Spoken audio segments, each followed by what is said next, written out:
Top of the morning to you. Happy Wednesday. To my right, Ms. Beth Garvey, counsel to the governor. To my left, Budget Director Robert Mejica. Good to see all of your smiling faces. We are in a new season. You're smiling, Kevin. We're in a season's change. We went through a horrific period with COVID, but we're coming out the other end, and we're adjusting accordingly. And it's spring, and it's going to be a New York spring of renewal and reimagination that we make happen ourselves, right? So we are constantly assessing the situation and where we are, and we're adjusting. We're watching the positivity rate of COVID. Yesterday, latest numbers, 0.7% positivity, lowest since August 30th.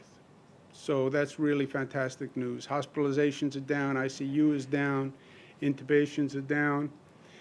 Well, it's over, COVID. No, it's not over. 17 people died. So it's much, much better, but it's not over. Again, you see a variation across the state. Finger Lakes, 2.2, highest in the state. New York City, 0.6. Long Island, 0.6. Mid-Hudson, 0.7. Western New York, which has had a high rate for a long time, is 1.4. New York City, guess which county has the highest? Staten Island, which has been fairly consistent. And again, these positivity rates, why do you get the variety across one state? Everybody hears the same facts. It depends on individual behavior, it depends on community behavior. But you look at the trends are all headed in the right direction. So yes, you look at the day-to-day number, but more you look at the overall trend. Positivity is down. New York's at 0.7. What does that mean, 0.7? Is that good or bad? What is the positivity rate across the country? What do we compare 0.7 to? What's the national positivity rate right now, do you think? Guess. What do you say? 3. 2.5. 2.6. Zach Fink is a winner, but a good guess, close. So we're at 0.7. The nation is at 2.6. That is great, right? The nation is at roughly 4 times the positivity rate of New York. Where does New York rank nationally compared to the other states? Come on, this is a participatory. Pete, where does New York rank? I'm not old horse. Give a guess, Zach. I would say 4. Top 3. Good, you're on today. You did your homework. You've been watching these numbers. So 0.7 compared to 2.6, and we're in the top 3 states in the nation. And that is congratulations to New Yorkers. They've listened, they've learned, they're behaving properly, so congratulations. What makes New York, New York, you know? We went through hell. We had the highest infection rate in the United States of America, but New Yorkers reacted and responded. We're watching the positivity rate. What determines the positivity rate? Behavior and the percent of vaccinations. We're at 18 million vaccinations, 64% at least 1 dose, 55% fully vaccinated, and that number of vaccinations went straight up, then plateaued, and is now declining. That is a natural curve. You had that great rush of people who really wanted to get a vaccine. Then that tailed off. Then you had people who were lukewarm, and now it's dropping. And getting the vaccine rate higher than 62 is going to be hard. You look at countries around the world, 62% is a high vaccination rate. We would like to get it higher. So how do you get it higher? And how do you make sure you continue to make the progress? And again, the answer is up to us. None of this is predetermined. None of this is going to happen if we just sit back. The only thing that's going to happen is what we make happen. Part of this is energizing the economy. How do you jumpstart the economy? How do you restart the economy? Government has a role. New York State government is the most aggressive in the nation in starting a stimulus development program, right? New airports, JFK, LaGuardia.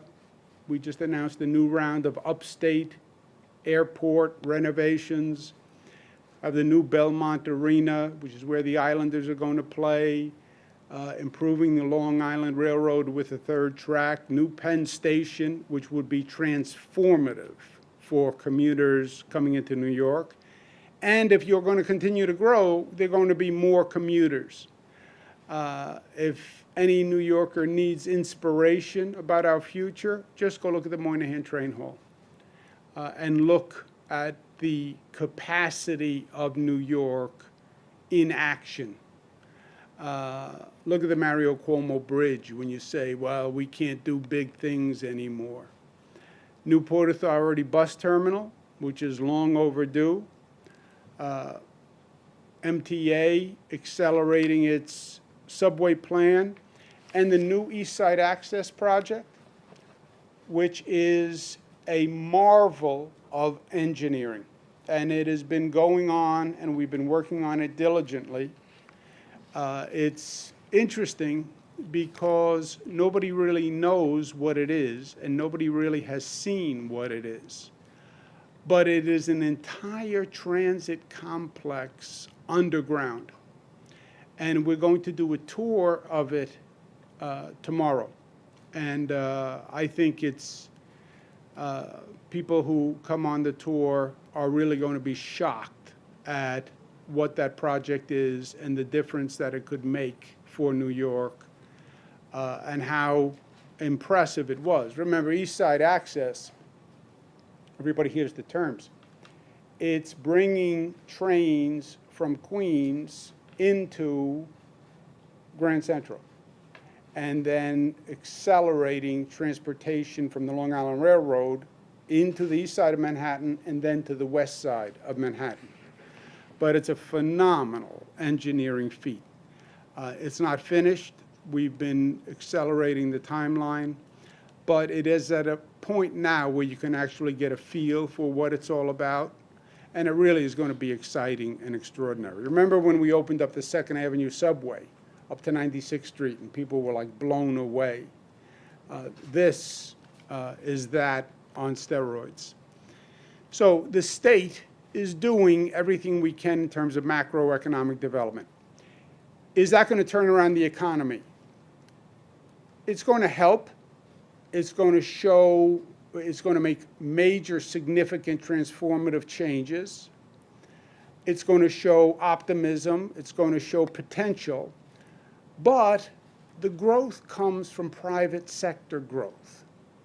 And you have a private sector that has been all but paralyzed through COVID and badly damaged through COVID. So how do you start that private sector economy up and running? Government is not going to make the economy work. We can stimulate it, but it's going to be the private sector. It's going to be those individual businesses, individual real estate projects. And to stimulate those projects, we have $800 million in small business grants and $2.7 billion in emergency rental assistance. This is going to affect literally hundreds of thousands of businesses. For the Business Relief Program, 330,000 eligible small business grants. For the Tenant Relief Program, 200,000 lower-income households and landlords. What is this designed to do? Get money to small business, let them reopen, let them hire, get money into low-income tenants who've been struggling, let them pay their rent so the landlords are financially stable. The landlords can start to improve properties once again. Small business owners can start to improve their business once again. That's the real economic engine in New York. So we're going at it top down and bottom up. Top down is major infrastructure, transportation improvements that can dramatically transform the economic dynamic of the city and the state. That's the big state projects, East Side Access, new airports. Bottom up, get money into all those small businesses, get money into those small landlords so they can start to renovate and they can start to recuperate. Now, the applications for the business program open June 10th. The applications for the rental program open on June 1. They are on a first-come, first-served basis. So they start June 1, June 10th. That's a week, 2 weeks away. People should prepare their applications now because it is first come, first serve. If you don't send in an application, then don't complain if the application isn't granted. But in terms of economic stimulation, getting that money out, getting it into the hands of small businesses, getting it into the hands of tenants, getting it into the hands of landlords so they can start to run their business, that's how you're really going to see this economy come back and come back quickly. At the same time, we're working on dual tracks, reimagine, re-energize the economy, also continue to manage COVID. And you continue to manage COVID by continuing to vaccinate and by personal behavior. And as I mentioned earlier, we have to continue to get the vaccination numbers up. We've seen a 47% decline in the number of people coming in for vaccinations. So this is an issue. Where is the need in terms of vaccination? The greatest need are the 12 to 17-year-olds. They are 5% of the current COVID tests, but they're 10% of the positivity rate. That's the highest differential of any age group, meaning there are more infected 12 and 17-year-olds when we actually run the tests. Also, that group, 12 to 17, is the lowest percent vaccinated by far in the state. Why is that? Well, they just became eligible for the vaccine. And what they've heard for the past year is they are not a priority when it comes to COVID, right? So it's understandable. It's not like the 12 to 17-year-olds are delinquent. It's that they've not been eligible and they've not been stressed as a priority when it comes to COVID. But they are now, especially with reopening schools, et cetera. So what do? Identify the need, increasing participation, especially among the young people, and get creative. None of us have been here before. There is no book to follow. So get creative. Okay, today we're announcing get a shot and make your future. We will raffle off on a weekly basis full tuition, room, and board scholarships to any public college or university for 4 years. It will be just among 12 to 17-year-olds who come in and get their shot. Okay? Tomorrow through July 7th, any 12 to 17-year-old who gets their first Pfizer dose, Pfizer's 2 doses, we will award 10 4-year scholarships by a random drawing of those people who got the vaccine every Wednesday. It is an incentive for students.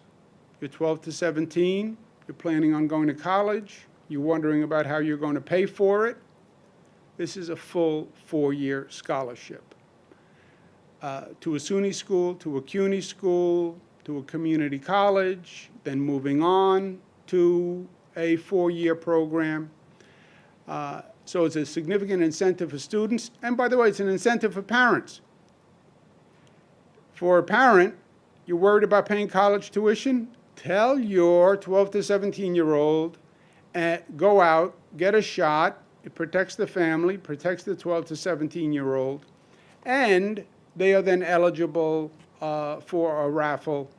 And again, it's going to be among a small population, so your odds are good because it's only the population that has been vaccinated.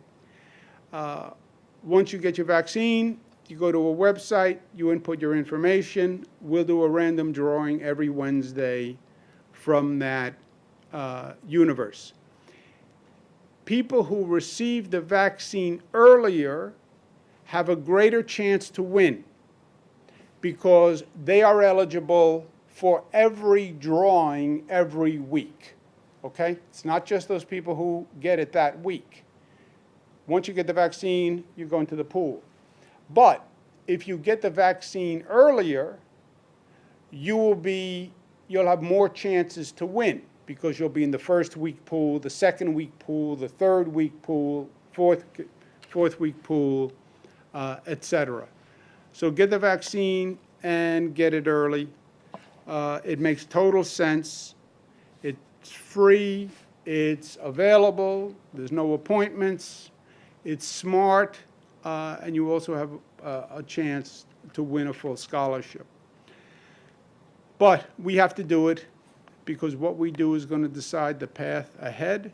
It's time to get on with life. It's time to rejoin society. It's time to see family. It's time to see senior citizens. It's time to start human contact, social contact. And it's our opportunity to make this state better than ever before. This is not about reopening. All these states and countries talk about reopening. We don't want to reopen. We don't want to go back to where we were the day before COVID. It's been over a year. We want to be better than we were the day before COVID. And that's our goal. Last point to remember. First, congratulations to the Islanders. They could clinch the round tonight at the Coliseum. All venues have the option of going to 100% capacity for fully vaccinated people. Some venues, and we authorized, you can be 50% vaccinated, 50% unvaccinated. But that limits the capacity of the venue. The sections that are fully vaccinated means people can sit right next to each other, which is also, by the way, a more enjoyable way to participate in the event. You go with your buddies, your family, to see a ball game, you want to sit next to your family. That happens in a vaccinated section. The unvaccinated section has a seat or two empty in between people. So it limits the capacity of the venue. We've authorized 50-50. But the venue can choose to go to 100% vaccinated. If you're operating an arena, a stadium, a theater, concert venue, you can go to 100% capacity, only vaccinated people. That's what Radio City Music Hall did. That's what Mr. James Dolan did. You can go to Radio City Music Hall, you must be vaccinated. You must show your card when you come in or your Empire Pass. But he then has 100% capacity, so it works for the venue. It also works for the public because it's another incentive to get vaccinated, right? And we're in the business now of creating incentives to get vaccinated. Go to a subway station, get a vaccine, you can get an MTA pass. You can win a ball game ticket. You can win a lottery ticket. Young people, you can win a scholarship. You want a better chance to get a ticket? Islanders are sold out today. You want a better chance to get a ticket? Having a vaccine allows you to participate in those venues that go to 100% fully vaccinated. From a public interest point of view, it works because it's another incentive for you to get the vaccine, so you can participate in those activities. It's a win-win, and New Yorkers are winners, so I encourage everyone to do it. Let's take some questions. Governor, I want to ask you about the Joint Commission on Public Ethics, JACO. Do you believe that it's broken in its current form? There's a couple of moves in the legislature to make changes. One is a total overhaul, which would be a constitutional amendment, as you know, which would take a couple of years. The Senate passing legislation, which would kind of make some tweaks and change in how the votes are taken. Do you support either? Do you think the current system we have is working effectively? There is no doubt that JCOPE, well, let's say ethics enforcement could be better. The best way to do it, I'll give you two options, is the constitutional amendment, or designate special prosecutors who have authority from the state and funding from the state to do it. Take, theoretically, 3 district attorneys across the state and say, you 3 district attorneys, you have authority to police ethics and criminal matters vis-a-vis state electeds, Assembly, Senate, and we provide you the funding to do it. The fundamental problem with JCOPE is the legislature is immune from JCOPE. In other words, the legislature takes the position that JCOPE cannot discipline them, that only the legislature can discipline the legislature. That's why you need a constitutional amendment, which means whatever JCOPE does, it's not binding on the legislature, because their position is only their Legislative Ethics Commission can impose a sanction on a legislator. Well, then what are we talking about? JCOPE says Assemblyman Senator Smith is guilty of violating these ethics. Legislature's position is that's nice, but it's not binding, because only the Legislative Ethics Commission can render a finding against the legislator. So JCOPE has no legal authority to enforce any finding against the legislator. Then what's the point? What is the point? So you have JCOPE. We say Senator Susie violated ethics. Nice. Thank you very much. Now we go to the Legislative Ethics Committee, and the Senate Legislative Ethics Committee makes the only decision that's relevant against Senator Susie. Then what was the point of any of it? Well, they'll say legally only the legislature can police the legislature. Only the legislature can enforce against the legislator. Well, then you're saying Jacob is a toothless tiger. That's the reason you need a constitutional amendment, because otherwise their position is Jacob is meaningless. We do not accept Jacob's jurisdiction over the legislature. Is it too dominated by the executive branch and the party in power? And is that a fundamental flaw, you think, when it was set up initially? The fundamental flaw is a constitutional barrier, because the fundamental flaw is it can't enforce anything. It's non-binding. It's essentially advisory. If the legislature takes the position that its findings are not binding because there is no outside agency that has any authority for any sanction, so it's meaningless. It's meaningless. Now, the Constitution says only the legislature, and I'm going to ask Beth to clarify the language in legalese.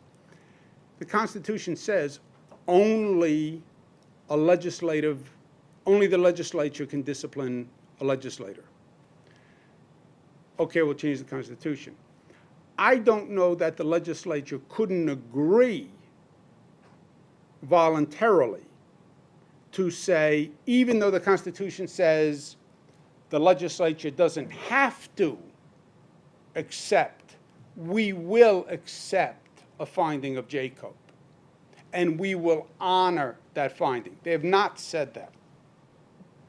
So until you have that, you have nothing, because their position is it's not legally binding. So then what is it? Advisory? Is that right on the law, Beth? Can you just clarify? Yes, they don't specifically reference discipline in the Constitution, but Article 3, I believe it's Section 2, says that the legislature, each house, is the sole judge of the qualifications of its members. So what they're saying is the Senate Ethics Committee is the only committee that can discipline its members. The Assembly Committee is the only committee that can discipline its members. Well, then, what is the point of Jacob? Well, constitutionally, all right. I believe you could pass a law that says we will voluntarily, Isaac Fink, agree that I will accept the finding of Jacob. They won't do that. Or they have not done that. Governor, last week, Letitia James proposed legislation that would require that police officers use force only as a quote-unquote last resort after they've exhausted all de-escalating tactics. The police unions are not happy. The legislature is taking a look at it. I'm wondering if you support such a law change, if that would be the right approach to tackle police violence and excessive force of the police in the state. Yeah, there is no doubt use of force is a major element, Luis, that we've all been talking about for years, right? They're talking about it on the national level. We've been talking about it. We've made legislative changes. And use of force is an important element. But there's also no doubt that the problem is bigger than that. And that's where I want to start. We have a major crime problem in New York City. Everything we just talked about with the economy coming back, you know what the first step is? People have to feel safe. We're building new projects. We're stimulating small business. What comes before that is people have to feel safe. Public safety. Otherwise, none of it works. None of it works. You look at the economic trajectory of New York City. You look at the rate of crime in New York City, and there's a direct correlation. Invest in your small business in Flatbush, Brooklyn. I'm not going to invest if I feel the neighborhood is unsafe. So we have a major crime problem. We have a major problem in the subway system. MTA did a report that the number of police on trains in the subway station is de minimis. New Yorkers don't feel safe. You know why they don't feel safe? Because the crime rate is up. It's not that they are being neurotic or overly sensitive. They're right. They are right. The answer is more police. No, the answer is you have to reform the policing, public safety function in a way that restores trust with the community. It is a relationship issue. Recent poll said on trust of police, the numbers are dramatically different than they used to be. The NYPD was one of the most respected police forces in the United States. So it is that relationship that has to be remedied. We provoked that and started it by saying every police department in the state, every jurisdiction with a police department in the state had to go through a community-driven collaborative to restore the relationship and reform public safety. 99% of the jurisdictions did it. New York City did it. It's a good first step, but it's not enough.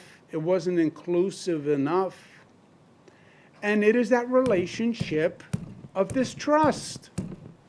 Yes, George Floyd brought it to a head nationally, but it happens again and again and again and again.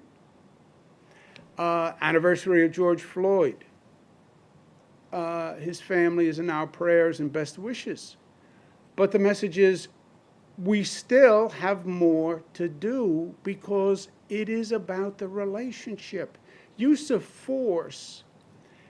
What they're saying is, I don't trust the police department now to use the appropriate force necessary.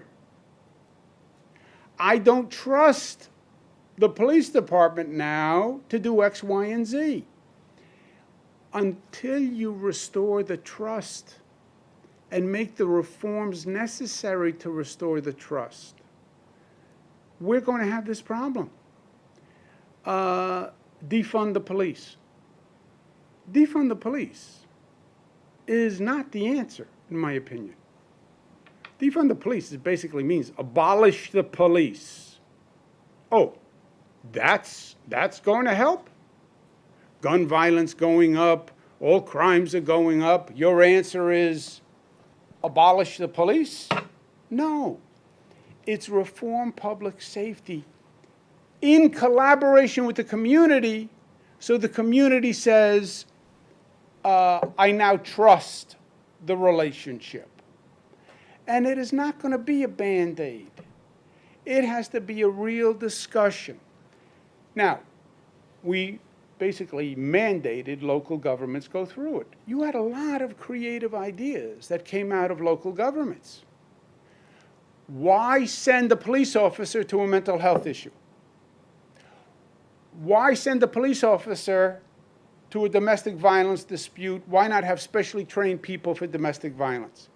Some governments, some communities say, we want to be on the panel that hires police. We want to do the interview process so that we know this is a police department that represents us. But it's about the trust in the relationship. And to me, of all the things we have to do, and we're talking New York City specifically, crime, crime, crime are the top three. And then we will get everything else we're doing can actually be maximized. But it's not going to work, Luis, without getting control of crime. I am, in some ways, a rarity now, a lifelong New Yorker. God bless New York. We have so many people who moved here from other places. I'm a lifelong New Yorker. I've seen this cycle over and over and over again. I remember getting on a subway train and making sure there was no jewelry, making sure you weren't wearing a chain. Kevin used to wear these very gaudy gold chains, and he would have to put them inside his T-shirt, tuck them in so nobody took your chain. He also had this very gaudy ring with like a pirate's head. He had to take it off, put it in his pocket. You got on a train, you walked the train to find the police officer on the train, and you sat in that car. You went into a station, you walked the station to find where the police officer was standing, and you stood next to the police officer. That was real. That was real. If we don't get a handle on this, it is going to inhibit the effectiveness of everything else we're doing. Subway system. Subways are cleaner than they've been. They're operating better than they've been. New 2nd Avenue subway, L train renovation. But they're not as safe. And people are afraid to take the train. Well, we're going to open new East Side Access. We're going to cut time off your commutation. It doesn't matter if I'm afraid to get on the train. Just going back to the original question, do you support making force a quote-unquote last resort as the right approach as New Jersey has done, or do you think that'll limit the police's ability? I'm talking to the legislature about use of force proposals. Use of force, there's no doubt, has been a central topic of discussion for the past multiple years, but certainly over the past year, right? That is the issue that was raised by George Floyd. That's the issue in the Rochester case, the Prude case, and other cases, the use of force. And it is something that I believe should be addressed. But I don't want people to say, oh, if we did this, that will solve the problem, because the problem is deeper. Governor, you've heard a lot of criticism of your administration and yourself from, how the policy handling the nursing homes during the pandemic, your staff's interactions, allegedly bullying other politicians, alleged inappropriate interactions with women, and large numbers of staff members leaving their jobs under you in the executive chamber. What changes have you made on how you conduct yourself, or behind the scenes, or how your staff conducts itself behind the scenes? Yeah, well, people have criticisms. Yeah. And take every criticism seriously and evaluate every criticism. Now, some criticisms are politically motivated. Some are philosophically motivated. I'm a progressive Democrat. Some conservative Republicans find that objectionable. There is also a number of reviews that are going on to analyze the specifics, and let's see what they say.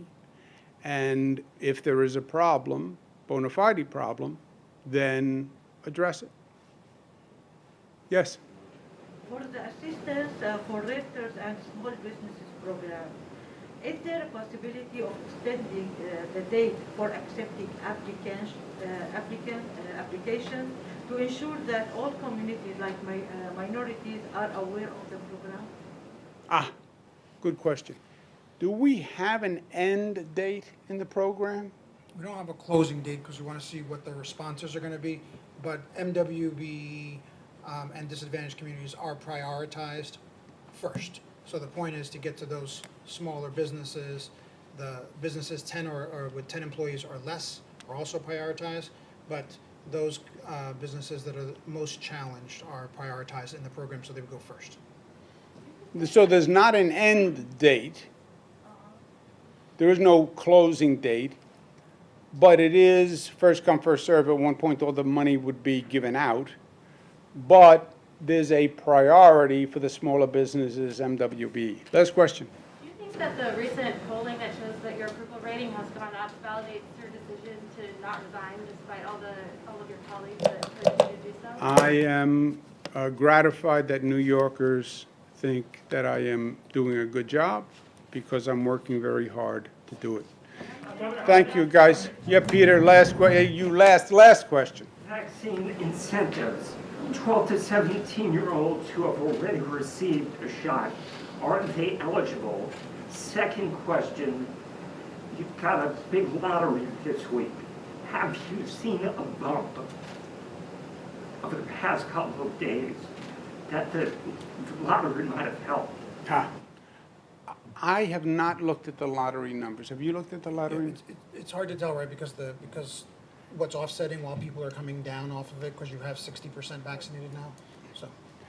Yeah, we have to take a closer look because you have to distinguish, Pete, what is the normal increase because you have a big pot versus what was caused by the inoculations, the free tickets off the vaccination. 12 to 17. Let's be clear on this. If you have received one shot so far, you will be eligible, you will be put into the pool. Pete, if you go to the website and fill it out, you will be in the pool. Anyone who gets the first shot this week goes into the pool. There's a drawing once a week from that eligible pool. Week 2, whoever gets a shot gets added to the pool. Week 3, whoever gets a shot gets added to the pool. Every week, the full pool is eligible. The sooner you jump into the pool, the greater your chances because you are in the pool for more raffles. Do you know what I'm saying? So if you get a vaccine, if you already got a vaccine, you're in the pool. If you get a vaccine today, you're in that pool for the first drawing, second drawing, third drawing, fourth drawing, right? So first one in the pool has a better chance. Governor, who's Thank you, guys. your legal bills? The taxpayer